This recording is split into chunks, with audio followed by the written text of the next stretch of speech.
नमस्कार, स्वागत है आप सभी का। मैं हूं आपके साथ कुमार कुणाल धीरज। खबरों की शुरुआत इस वक्त की बड़ी खबर से करते हैं, जहां उत्तर प्रदेश के बरेली में अगले 48 घंटे के लिए इंटरनेट सेवा बंद कर दी गई है। शुक्रवार को होने वाली जुमे की नमाज को लेकर प्रशासन ने एक कदम उठाया है। 2 अक्टूबर दोपहर 3 बजे से 4 अक्टूबर 3 बजे तक इंटरनेट सेवा बंद रहेगी। इस बाबत गृह सचिव गौरव दयाल ने आदेश जारी कर दिया है।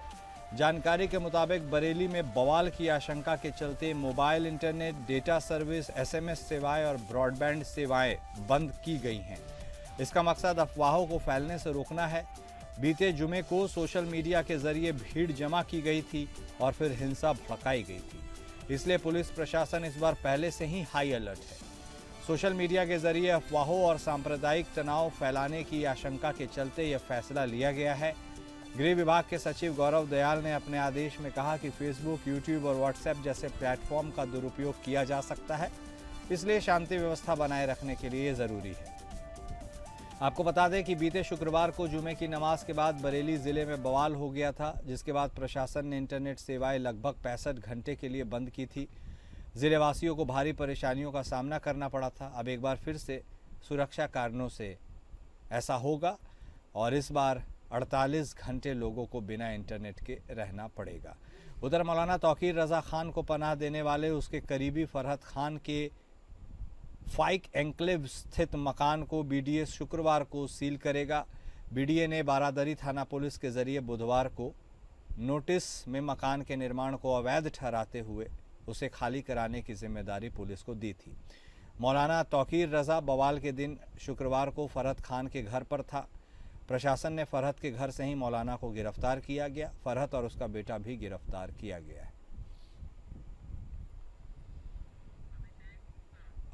अभिषेक गुप्ता हमारे संवाददाता इस खबर पर हमारे साथ जुड़ गए हैं। अभिषेक, पिछले बार जो हुआ था वह लोगों ने देखा था और पुलिस प्रशासन को भी भारी मशक्कत करनी पड़ी थी। इस बार भी इंटरनेट सेवाएं एडवांस में बंद की गई है। माहौल कैसा है? क्या कुछ एहतियात के तौर पर और कदम उठाए गए हैं? जी हाँ, बता दें पिछले जुमे के वो जो जिस तरह से बवाल हुआ था बरेली में, उस बवाल के मद्देनजर इस बार पुलिस प्रशासन जो है पहले से ही सुरक्षा व्यवस्था को लेकर 48 घंटे के लिए एक बार दोबारा इंटरनेट सेवाएं सब बंद कर दी गई हैं, जिसको लेकर कोई भी भड़काऊ बयान न जारी कर सके, कोई पोस्ट ना कर सके। इसको लेकर काफी एहतियात बरती जा रही है। वहीं बात की जाए बरेली की, चंद्रशेखर आजाद के द्वारा बरेली में पीड़ितों से मिलने का आह्वान भी किया गया था, जिसको लेकर पुलिस के द्वारा उनको नजरबंद किया गया। वहीं बरेली डीआईजी अजय साहनी ने चंद्रशेखर आजाद से बात करके, जो कि नगीना पूर्व सांसद है, उनसे साफ तौर पर कहा अपने घर पे रहिए, उनको नजरबंद कर दिया गया, जिससे कि बरेली आने पे कोई बड़ा मामला ना तैयार हो। वही बात बरेली की जाए, बरेली में इसमें सुरक्षा व्यवस्था के मद्देनजर से देखते हुए चाक चौबंद सुरक्षा व्यवस्था है, पीएसी लगाई गई है और कई बटालियन तैनात की गई है। और फिलहाल बरेली में शांतिपूर्ण स्थिति, लेकिन फिर भी पिछले जुमे में जिस तरह से बवाल हुआ था और आज भी जुमे का दिन है, तो जुमे को लेकर काफी एहतियात बरती जा रही है। किसी प्रकार की दोबारा कोई गलती ना होने पाए, किसी तरह कोई बलवा या बवाल ना होने पाए, इसको लेकर प्रशासन ने पुनः 48 घंटे के लिए इंटरनेट सेवाएं बंद कर दी हैं। जी ठीक है, बहुत शुक्रिया आपका अभिषेक, हमारे साथ जुड़ने के लिए और यह अहम जानकारी देने के लिए।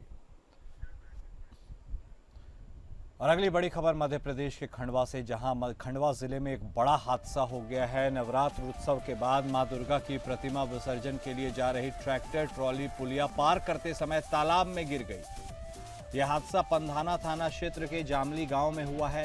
हादसे में अब मृतकों की संख्या बढ़कर 11 हो चुकी है।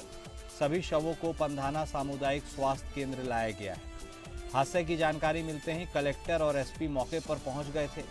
जानकारी के मुताबिक खंडवा जिले के पंधाना क्षेत्र के ग्राम अर्दला और जामली से आए 30 से 35 लोग ट्रैक्टर ट्रॉली में सवार होकर तालाब पर पहुंचे थे। ट्रॉली पर जरूरत से ज्यादा लोग बैठे थे। पुलिया पर खड़ी होने के दौरान संतुलन बिगड़ने से ट्रॉली पलटकर तालाब में गिर गया। इस दर्दनाक हादसे में अब तक 11 लोगों के शव बरामद किए जा चुके हैं, जिनमें 9 बच्चियां शामिल हैं। जेसीबी की मदद से ट्रॉली को बाहर निकाल लिया गया है और प्रशासनिक अमला मौके पर मौजूद है। लोगों के शव मिल चुके हैं, पर एहतियातन सर्चिंग की जा रही है। हादसे के बाद प्रधानमंत्री मोदी ने भी शोक प्रकट कर पीड़ितों के परिजनों और घायलों के इलाज के लिए आर्थिक सहयोग का ऐलान किया। प्रधानमंत्री कार्यालय से रात 11 बजे के बाद जारी बयान में कहा गया कि पीएम मोदी मध्य प्रदेश के खंडवा में हुए हादसे में हुई जानमाल की हानि से दुखी हैं। इस कठिन समय में उनकी संवेदनाएं लोगों के साथ है। उन्होंने घायलों के शीघ्र स्वस्थ होने की कामना की है। प्रधानमंत्री राष्ट्रीय राहत कोष से प्रत्येक मृतक के परिजनों को 2-2 लाख रुपए की अनुग्रह राशि का ऐलान किया गया है। घायलों को 50,000 रुपए दिए जाएंगे। इसके अलावा कांग्रेस सांसद और लोकसभा में विपक्ष के नेता राहुल गांधी ने भी खंडवा हादसे को विचलित करने वाला बताया। संतोष सिंह हमारे संवाददाता इस खबर पर हमारे साथ जुड़ गए हैं मध्य प्रदेश से। उनके पास उनसे रुक करके जानकारी लेंगे। संतोष, बहुत ही भयानक हादसा है ये। यूं तो विजयादशमी का माहौल, हर्षो उल्लास का माहौल था, ऐसे में ये गम में तब्दील हो गया। ये हादसा आखिर घटा कैसे इतने लोगों की जान चली गई और क्या स्थिति है अभी? बिल्कुल कुणाल, ये बहुत ही दुखद हादसा है। 11 लोगों की मौत, और सबसे दुखद बात ये है कुणाल, इसमें जो सामने निकल के आई है, इसमें जो मौत हुई है उनमें से 8 बच्चियां हैं, जो छोटी बच्चियां हैं। कुछ कहना चाहिए 7 साल से लेके 19 साल की जो बच्चियां हैं, उनकी 8 की संख्या है, उनकी मौत हुई है। ये सबसे दुखद बात है, क्योंकि माता रानी के इन दिनों जो कार्यक्रम चल रहा था, माता विसर्जन के लिए ट्रैक्टर गया था और अनियंत्रित होकर, और ट्रैक्टर जैसे ही वो पलटा है, उसके बाद उसमें लगभग 20 लोग सवार थे। और फिलहाल रेस्क्यू टीम के द्वारा 11 शव बरामद कर लिए गए हैं। बाकी की तलाश जारी थी। देर रात तक सभी को निकाल लिया गया। कुछ घायल जो हैं उनको भी भर्ती कराया गया, जिसमें से 3 लोग अभी भी सीरियस बताए जा रहे हैं। और ज्यादातर इसमें जो ट्राली है कुणाल, इसमें महिलाएं थी, बच्चियां थी, और सबसे ज्यादा मौत का आंकड़ा इन्हीं का है। संतोष, हुआ कैसे ये? ये तालाब है, तालाब की मेड़ पर जा रहे थे, वहीं पे एक छोटी पुलिया थी, वहां पे ड्राइवर कुछ समझ नहीं पाया, अनियंत्रित हो गई गाड़ी। उसको ऐसा लगा कि पुलिया बहुत संकीर्ण थी कि वो निकल जाएगी, जबकि एक चक्का जो उसका ट्रैक्टर के ट्रॉली का है, जैसे ही नीचे उतरा है, वैसे पूरी ट्रॉली जाकर पानी में गिर गई। तो इस कारण से वो बड़ा हादसा हो गया। वाकई बहुत बड़ा हादसा है। बहुत धन्यवाद संतोष आपका हमारे साथ जुड़ने के लिए और जानकारी देने के लिए।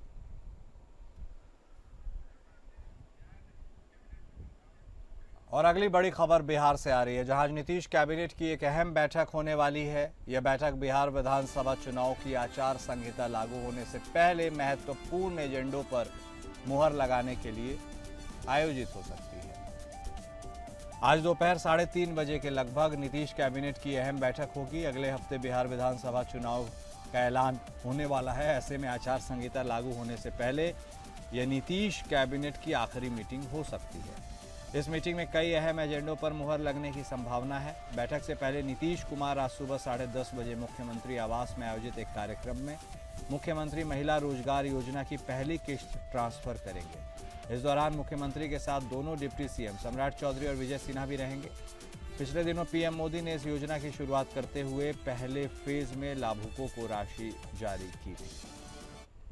तो यह बड़ी खबर आपको बता रहे हैं, जहां आज बिहार कैबिनेट की अहम बैठक होने वाली है और हो सकता है 25 लाख महिलाओं को आज सीएम नीतीश तोहफा देंगे। दोपहर 3:30 बजे के आसपास इस मीटिंग के शुरू होने की संभावनाएं हैं और मीटिंग में कई अहम एजेंडों पर भी मुहर लग सकती है। इसके साथ ही चुनाव से पहले यह भी कयास लगाए जा रहे हैं कि संभवतः नीतीश कैबिनेट की यह आखिरी बैठक होगी। मोहम्मद दानिश हमारे संवाददाता इस खबर पर हमारे साथ जुड़ गए हैं। जी दानिश, अब कुछ ही समय में बिहार में चुनाव भी होने हैं, ऐसे में नीतीश कैबिनेट की आज अहम बैठक माना जाए ये आखिरी बैठक चुनाव से पहले, और क्या कुछ हो सकता है इसमें ऐलान?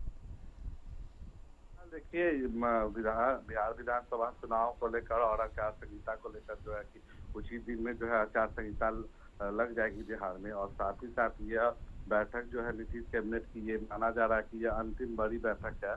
और इसमें खासकर जो है इस बैठक में जो है जो कार्य चल रहे हैं बिहार में, या जो महिलाओं को लेकर जो योजनाएं बनाई गई है उसको लेकर, साथ ही साथ जो उद्योग करने के लिए जो मुफ्त में जमीन दी जाती है, तो ये सब को लेकर आज अहम फैसला किया जा सकता है। तो खासकर महिलाओं को लेकर रोजगार, जो महिला का रोजगार है उसको लेकर जो है इसमें आज अहम माना जा रहा है कि यह बैठक में कुछ नया जो है कुछ अपडेट आ सकता है। साथ ही साथ जो है विधानसभा चुनाव में जो है जो लक्ष्य रखा गया था कि 1 करोड़ रोजगार देने की, तो इस बैठक में इसको लेकर भी चर्चा हो सकती है। तो ये बैठक जो है अहम माना जा रहा है, क्योंकि लास्ट बैठक है ये नीतीश कार्यकाल में। साथ ही साथ इसके बाद जो है आचार संहिता लग जाएगा, तो उसके बाद कोई बैठक नहीं है, तो इस वजह से भी जो है ये अहम बैठक मानी जा रही है। ठीक है, बहुत शुक्रिया दानिश आपका हमारे साथ जुड़ने के लिए और विस्तार से जानकारी देने के लिए। हम आपको खबर में आगे बहुत बड़ी खबर बताएंगे, क्योंकि छत्तीसगढ़ में सबसे बड़ा आत्मसमर्पण नक्सलियों की तरफ से हुआ है दशहरा पर्व के अवसर पर। यह दशहरा पर्व के अवसर पर छत्तीसगढ़ के बीजापुर जिले में एक बड़ी और सकारात्मक खबर सामने आई है। गुरुवार को यहां कुल 103 नक्सलियों ने पुलिस के वरिष्ठ अधिकारियों के समक्ष आत्मसमर्पण किया। इनमें से 49 नक्सली इनामी हैं, जिन पर कुल 1,06,30,000 रुपए का इनाम घोषित था। बड़ी और खास बात यह है कि छत्तीसगढ़ के इतिहास में अब तक का ये सबसे बड़ा माओवादी आत्मसमर्पण है। इससे नक्सल संगठन को गहरी चोट पहुंची है। सरेंडर करने वालों में नक्सल संगठन के उच्च पदों पर बैठे नेता शामिल हैं। इनमें से 49 पर कुल 1.06 करोड़ रुपए का इनाम था, जो संगठन के आंतरिक मतभेद, सुरक्षा बलों के दबाव और पुनर्वास नीति से प्रभावित होकर लौटने को दर्शाता है। इन सभी को सरकार की पुनर्वास और आत्मसमर्पण नीति के तहत 50-50 हजार रुपए की प्रोत्साहन राशि के चेक दिए गए। बीजापुर के पुलिस अधीक्षक डॉक्टर जितेंद्र कुमार ने इस मौके पर कहा कि राज्य सरकार की पुनर्वास नीति नक्सलियों को मुख्य धारा से जुड़ने के लिए प्रेरित कर रही है। उन्होंने नक्सलियों से अपील करते हुए कहा कि भ्रमित विचारधाराओं को त्यागे और निर्भय होकर समाज की मुख्य धारा में लौटे। इस मामले में सीएम साय ने एक्स पर पोस्ट कर लिखा कि धर्म और न्याय की विजय का प्रतीक विजयादशमी के पावन पर्व आज प्रदेश में हिंसा और भ्रम के अंधकार पर विकास और सुशासन की विजय का भी प्रतीक है। हमारी सरकार की आत्मसमर्पण और पुनर्वास नीति 2025 और नियत निल्ला नार योजना ने लाल आतंक के भ्रम से भटके लोगों के दिलों में विश्वास का दीप जलाया है। पूना मार्गेम अभियान से प्रेरित होकर बीजापुर में कुल 103 नक्सलियों ने आत्मसमर्पण किया है।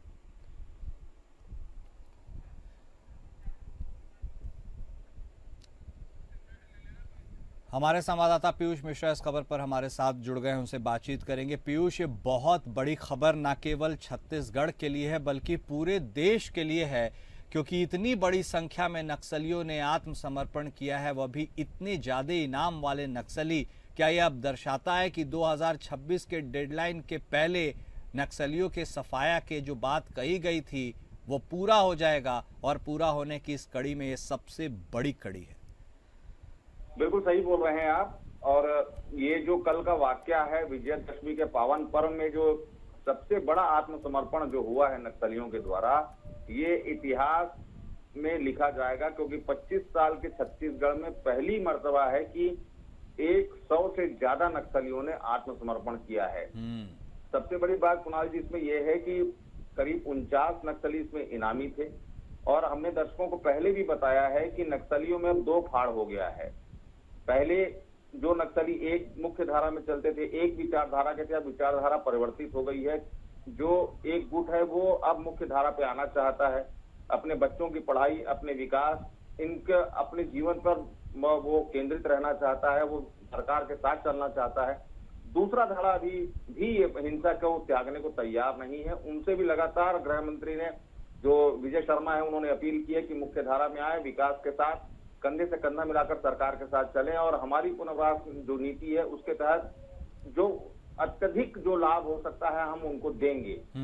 उसी कड़ी में 103 लोगों का आत्मसमर्पण बहुत बड़ी बात है। और 4 तारीख को गृह मंत्री जो भारत सरकार के हैं अमित शाह, उनका भी दौरा है बस्तर में। हालांकि वो आ जरूर रहे हैं बस्तर दशहरा के समापन पर, लेकिन एक बड़ी जीत और एक जो डेडलाइन उनके द्वारा दी गई थी वो इंगित करता है कि कहीं ना कहीं सरकार के मंसूबे बहुत कामयाब हैं, और सरकार की जो पुनर्वास नीति है वो फलदायी यहाँ पे हो रही है और नजर आ रही है। बिल्कुल पीयूष, और ग्रुप फोटो तो ऐसा लग रहा है जैसे कोई सम्मान योजना के तहत एक कार्यक्रम का आयोजन किया गया है। इतनी बड़ी संख्या में नक्सलियों का आत्मसमर्पण करना वाकई चौंकाने वाला है और बहुत सुखद स्थिति भी है। क्या डर भी एक प्रभाव का कारण रहा? क्या डर के चलते भी जान माल की रक्षा के लिए नक्सलियों ने सोचा कि अब उधर रहेंगे तो बचेंगे नहीं, साफी हो जाएंगे, यहाँ पे कम से कम अच्छे से जीवन भी बिताएंगे और जान भी बच जाएगी?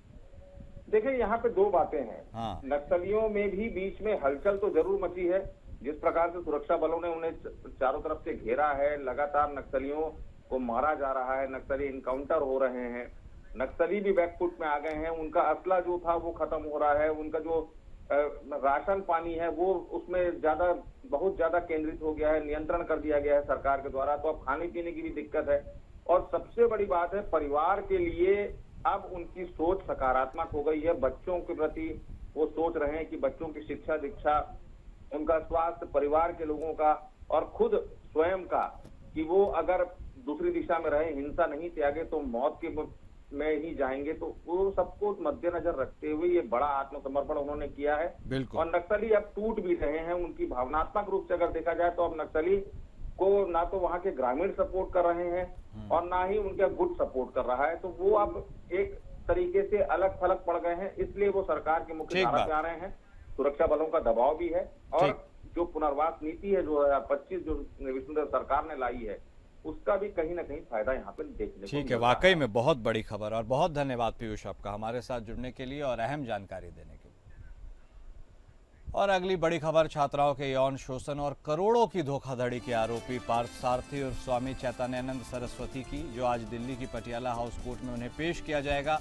चैतन्यानंद की 5 दिन की पुलिस हिरासत यानी कस्टडी आज खत्म हो रही है। इसके बाद पुलिस आज अदालत में पेश करेगी और अब तक हुई पूछताछ और चैतन्यानंद से बरामद सबूतों के बारे में कोर्ट को जानकारी देगी। इसके अलावा पुलिस चैतन्यानंद की कस्टडी बढ़ाने की मांग भी कर सकती है। तो ये बड़ी खबर आपको बता रहे हैं, जहां चैतन्यानंद की 5 दिन की पुलिस कस्टडी अब खत्म हो रही है और आज पटियाला हाउस कोर्ट में उन्हें पेश किया जाएगा। छात्राओं के साथ कथित यौन शोषण और करोड़ों रुपए की धोखाधड़ी का मामला उनके ऊपर है और इसी मामले में उनकी गिरफ्तारी भी हुई है। 5 दिन की कस्टडी खत्म हो रही है और इसी बाबत कोर्ट में आज पेशी है। छात्राओं से यौन शोषण का यह मामला, जब स्वामी चैतन्यानंद इसमें बुरे फंसते हुए नजर आए, कई दिनों तक छिपे रहने के बाद अंततः उनकी गिरफ्तारी हुई और उसके बाद 5 दिन की पुलिस कस्टडी में उन्हें भेजा गया। तमाम सवाल जवाब पूछे गए और अब उन सवाल जवाबों का ब्यौरा कोर्ट के सामने भी रखा जाएगा। संभवतः कस्टडी भी बढ़ाई जा सकती है। पटियाला हाउस कोर्ट में पेश किया जाएगा स्वामी चैतन्यानंद को, क्योंकि 5 दिन की पुलिस रिमांड खत्म हो रही है और जो भी पूछताछ हुई है और जो सबूत बरामद हुए हैं कोर्ट को जानकारी दी जाएगी। विवेक सिंह चंदेल हमारे साथ इस खबर पर हमारे साथ जुड़ गए हैं, उनसे बातचीत करेंगे। विवेक, जिस तरह से स्वामी चैतन्यानंद की हरकतें उजागर हुई, छात्राओं के साथ यौन शोषण, करोड़ों रुपए की ठगी, छुपे रहना, फिर अंततः गिरफ्तारी और रिमांड, लगता है कि रिमांड फिर से पुलिस बढ़ाने की मांग करेगी और आज पेशी में क्या कुछ अहम सबूत पेश किए जा सकते हैं?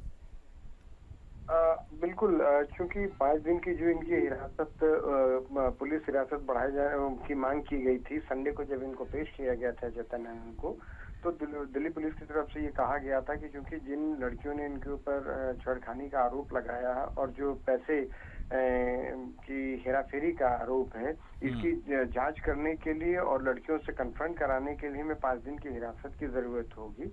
ऐसे में उनको गिरफ्तारी हमें दी जाए, उनकी जो कस्टडी है वो हमें दी जाए।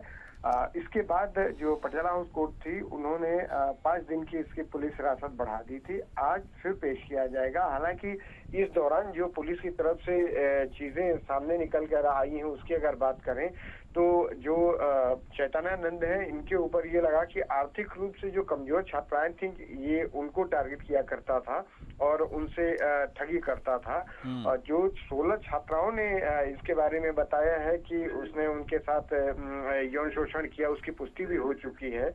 और इसके अलावा जो जांच में ये जानकारी मिली है कि लगभग 8 करोड़ रुपए जो है अभी तक फिलहाल जब्त किए जा चुके हैं उसके चैतन्यानंद के पास से। वो 18 अकाउंट्स में से बरामद किए गए हैं और ये पैसे जो है, जो वो ट्रस्ट थी, उस ट्रस्ट के अलावा एक अकाउंट उसमें स्टैब्लिश किया गया था जिसमें ये पैसा आया करता था। और सबसे बड़ी बात ये कि पुलिस का ये साफ साफ ये कहना है कि ये जब इसके ऊपर FIR दर्ज हुई, इसके बाद से वो लगातार छिपने की कोशिश कर रहा था और FIR दर्ज होने के बाद भी उसने 50 लाख का ट्रांजैक्शन किया था। तो ये तमाम चीजें रहेंगी जो आज पटियाला हाउस कोर्ट के सामने रखी जाएंगी। इसके बाद कोर्ट ये डिसाइड करेगा कि ठीक। क्या इसमें पुलिस हिरासत और बढ़ाए जाने की और जरूरत है या नहीं। कन्फ्रंटेशन में क्या क्या चीजें ओके। निकल के आई हैं, जिन लड़कियों से पूछताछ की बात की गई थी और पैसे की बरामदगी का जो बात की गई थी, उस पर पुलिस ने क्या क्या जांच की और जांच करने के बाद क्या चीजें सामने आई हैं, जिसके आधार पर क्या पुलिस इसमें कस्टडी बढ़ाने की मांग करती है या फिर उन्हें न्यायिक हिरासत में भेजने की मांग करके ये कह सकती है कि अगर जरूरत हुई तो बाद में उनकी फिर हम कस्टडी ले सकते हैं। इसके लिए हमें अब इस मामले पर सुनवाई का इंतजार करना होगा। ठीक है विवेक, बने रहिएगा आप हमारे साथ, अगले खबर पर भी हम आपसे बातचीत करेंगे। फिलहाल इस जानकारी के लिए आपका शुक्रिया। और अगली बड़ी खबर सोनम वांगचुक से जुड़ी हुई, जहां पिछले दिनों हुई जेन जी प्रोटेस्ट और हिंसा के बाद लद्दाख से गिरफ्तार किए गए सोनम वांगचुक की पत्नी गीतांजलि आंगमो ने सुप्रीम कोर्ट का रुख किया है। उन्होंने वांगचुक की गिरफ्तारी को चुनौती दी है।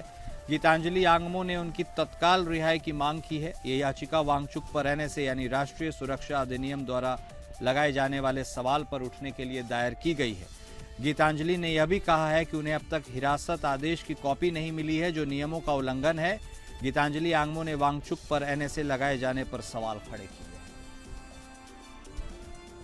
हमारे साथ हमारे संवाददाता विवेक सिंह चंदेल लगातार बने हुए हैं। विवेक, अब इस पूरे कहानी में एक ट्विस्ट आता हुआ नजर आ रहा है, क्योंकि अब सुप्रीम कोर्ट पहुंच गई है सोनम वांगचुक की पत्नी। एनएसए के तहत उनकी गिरफ्तारी हुई थी। क्या कुछ राहत मिलने की उम्मीद है या की जा सकती है? ये कल जो है ये याचिका दाखिल की गई है गीतांजलि की तरफ से, और उनकी तरफ से ये कहा गया है कि उनकी गिरफ्तारी का इतना समय 1 हफ्ता बीत चुका है, उनको इस बारे में कोई जानकारी नहीं है कि उनका स्वास्थ्य कैसा है या उनको किस आधार पर गिरफ्तारी की गई है उनकी, जो हमें मिलनी चाहिए थी। सबसे बड़ी बात यह कि इस याचिका को दाखिल करने से पहले उन्होंने राष्ट्रपति को भी एक पत्र लिखा था और उसमें बहुत सी चीजें कही थी, जिसमें उन्होंने कहा था कि जब इनकी गिरफ्तारी करने के लिए जब लोग आए थे, यानी कि जो एजेंसियां आई थी, उन्होंने उनको इतना समय नहीं दिया कि वो अपने कपड़े और जो अपनी जरूरत स्वास्थ्य से जुड़ी हुई चीजें जैसे दवाइयां और जो अपने चीजें हैं जो अपने साथ रखना चाहिए वो लेने की इनको उनका मौका दिया जाए, वो भी नहीं दिया और उनको गिरफ्तार कर लिया। और इसके अलावा उनको एक जो स्थानीय एसएचओ ने एक जानकारी दी थी, उसके बाद से उनको उनके पति के बारे में कोई जानकारी नहीं मिल पाई है। इसी वजह से शायद उन्होंने सुप्रीम कोर्ट में हेबियस कॉर्पस की पिटीशन फाइल की है, जिससे ये पता चल सके कि आखिर उनके स्टेटस क्या है। क्योंकि जब से वो गिरफ्तार हुए हैं, हालांकि ये जानकारी है कि उनको जोधपुर की जेल में रखा गया है, जो कि सबसे सेफ जेलों में से मानी जाती है, लेकिन जो उनकी जानकारी है, न तो उनके स्वास्थ्य के बारे में जानकारी नहीं मिल रही है, न ही उनसे अभी तक एक बार उनकी गिरफ्तारी के बाद से, जब से उनको गिरफ्तार करके ले जाया गया है एसएचओ की तरफ से जानकारी दिए जाने के बाद, जबकि एसएचओ ने ये कहा था कि जब वो जोधपुर पहुंच जाएंगे तो उनकी आपसे बात करा दी जाएगी, लेकिन अभी तक उनको कोई बात नहीं कराई गई है। इसकी वजह से उन्होंने सुप्रीम कोर्ट में हेबियस कॉर्पस की पिटीशन दाखिल की है। 2 तारीख को ये शाम को 5:30 बजे याचिका दाखिल की गई है। अब इस मामले को जल्द मेंशन किया जाएगा इस पे सुनवाई करने के लिए। तो 6 तारीख को ये उम्मीद है कि इस मामले को सुप्रीम कोर्ट के सामने मेंशन करके जल्द से जल्द इस मामले पर सुनवाई की मांग की जाएगी। इसके लिए हमें इंतजार करना पड़ेगा, लेकिन उनकी जो याचिका है वो स्पष्ट तौर पर यही है कि हेबियस कॉर्पस की पिटीशन दाखिल करके उनका ये कहना है कि कम से कम उनके बारे में हमें जानकारी दी जाए, उनका स्टेटस क्या है, क्योंकि जब से गिरफ्तार किए गए तब से उनसे फिर कोई बात नहीं कराई गई है। और सबसे बड़ी बात कि जो रिहाई के लिए जो गिरफ्तारी का आधार वो नहीं मिल सका है, जिसके आधार पर वो इसको चैलेंज कर सके। इसी वजह से हेबियस कॉर्पस के तहत इन्होंने पिटीशन फाइल कर उनकी रिहाई की मांग की है। ठीक है, बहुत धन्यवाद विवेक आपका हमारे साथ जुड़ने के लिए, विस्तार से यह अहम जानकारी देने के लिए। फिलहाल इस बुलेटिन में अभी इतना ही। नमस्कार।